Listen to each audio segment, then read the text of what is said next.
ሰላም ጤና ይስጥልኝ። ለአሁኑ ያዝናቸውን ሁለት ወሳኝ መረጃዎች ወደ እናንተ እናደርሳለን። በቅድሚያም ዋና ዋናዎቹን እናስቀድም።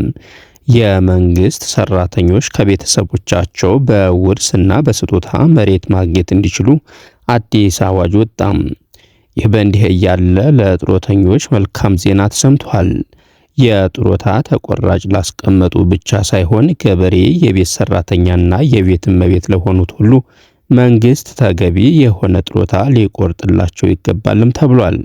እነዚህን ሁለት ወሳኝ መረጃዎች በቅደም ተከተላቸው በዝርዝር የምናቀርብላችሁ ይሆናል። አብራችሁን ቆዩ። ክቡራን ተከታታዮች፣ ሐሳብ አስተያየቶቻችሁን የጡረተኞችን መብትና ጥቅምን ሊያስከብር በሚችል መልኩ እንድታስቀምጡ ተጋብዛችኋል። በድጋሚ አብራችሁን ቆዩ።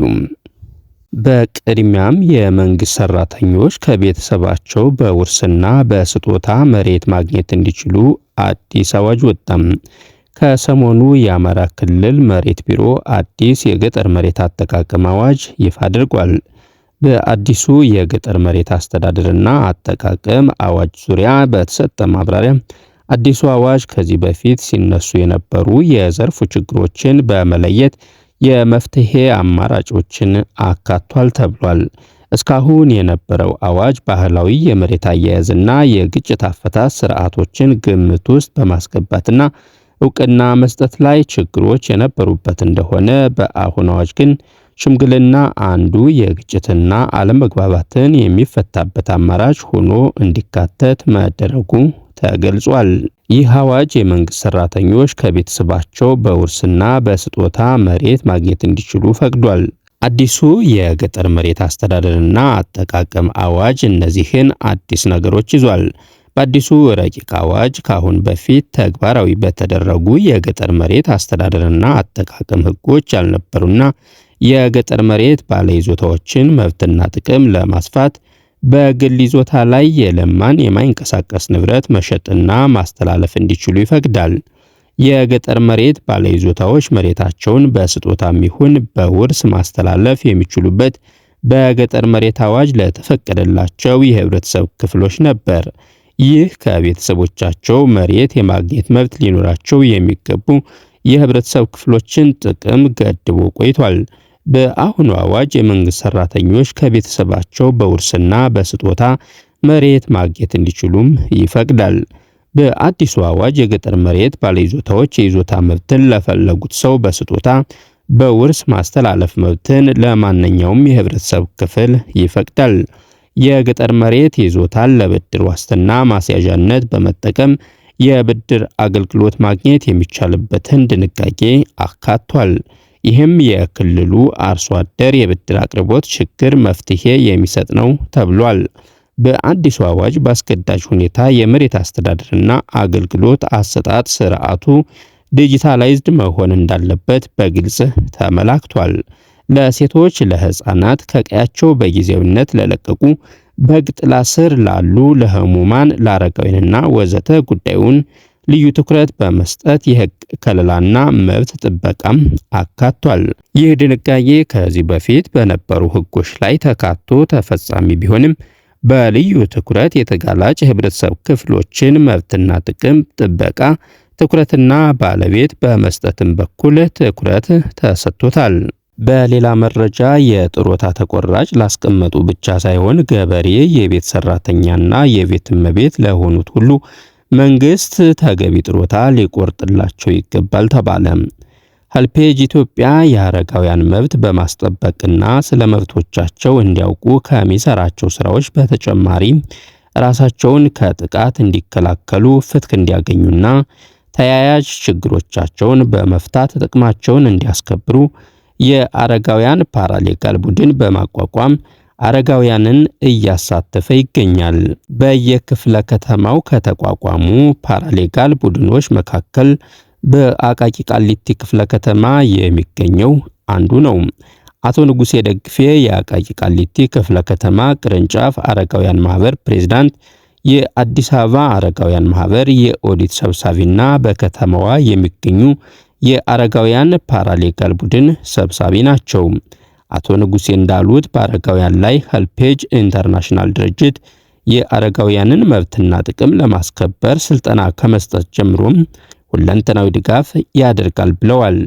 ከዚህ አንጻር የማህበሩ አባላት ጥቅም እንድናስከብር ውትወታና መሟገት የምንችልበትንና አቅም የምንፈጥርበትን እድል የፓራሌጋል ቡድኑ እንዲመሰረት ያደረገው ብለዋል አቶ ንጉሴ ከሪፖርተር ጋር በነበራቸው ቆይታ። መደፈርን ጨምሮ የተለያዩ ጥቃቶችና የመብት ረገጣዎች በአረጋውያን ላይ ይፈጸማሉ።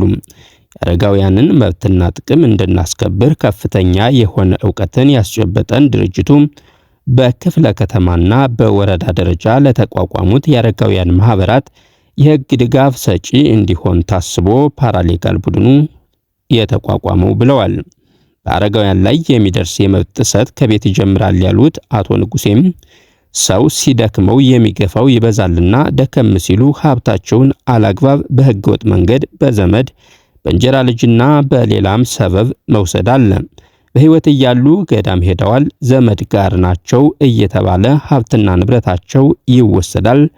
ሀልፔጅ ኢንተርናሽናል ከሚያደርገው ድጋፍና እኛም የህግ ድጋፍ እንድናደርግ ከሰጠን ስልጠና ትምህርት አኳያም የአረጋውያን መብቶች እናስከብራለን ብለን እየሰራን ነው ብለዋል። ችግሩ የሚያልቅ አይደለም። ጥቅም እስካለ ድረስ አላግባብ ለመጠቀም የሚመጡ አሉ።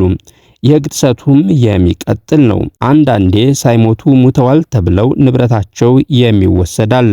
እነዚህ ሳያውቁ አታሎ ንብረታቸውን ለመሸጥ መሞከር፣ ድብደባ፣ የሞራል ውድቀት፣ የጡረታ ማጣት፣ ደጋፊ እንዲያጡ ማድረግ፣ ልጆቻቸው ከፍተኛ ደሞዝተኛ ሆነው ወላጆቻቸው ለችግርና ልመና መዳረግና የመሳሰሉ የመብት ጥሰቶች ሁሌም የሚስተዋሉ ችግሮች ናቸው ብለዋል። ስለሆነም በአዲስ አበባ ለበርካቶች መብቶቻቸውን አስከብረናል። የአዲስ አበባ ከተማ አረጋውያን ማህበርም በ11 ክፍለ ከተሞች ያሉ ቅርንጫፍ ማህበራትና በ119 ወረዳ ያሉ ጭምር የጡረተኞች ችግር እንዲፈታ እየሰራን ነው ብለዋል። የጡረታ ክፍያ ማነስ በጡረተኞች ዘንድ በተደጋጋሚ የሚነሳ ነው። ይህ እንዲሻሻል የምትሰሩት ስራ ምን ይመስላል ተብለው ከሪፖርተር ለቀረበላቸው ጥያቄ አቶ ንጉሴ ምላሽ ሰጥተዋል።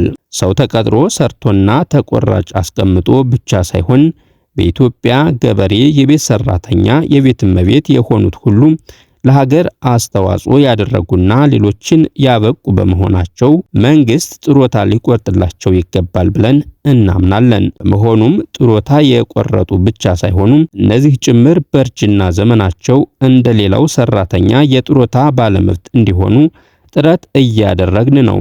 በተለይ የአዲስ አበባ ከተማ አረጋውያን ማህበር፣ የኢትዮጵያ አረጋውያን ጡረተኞች ብሔራዊ ማህበር ይህንን ለማስፈጸም አብረን ትግል እያደረግን ነው። ይህ እንዲቋጭና ሁሉም የጡረታ ባለመብት እንዲሆን እንጠይቃለን። የአምና የጡረታ ጭማሪ የተደረገው የኑሮ ውድነቱ የሚያንገዳግደው በተለይ አረጋውያንን በመሆኑም ያ ጭምር እንዲደረግ ጠይቀን ተደርጓል።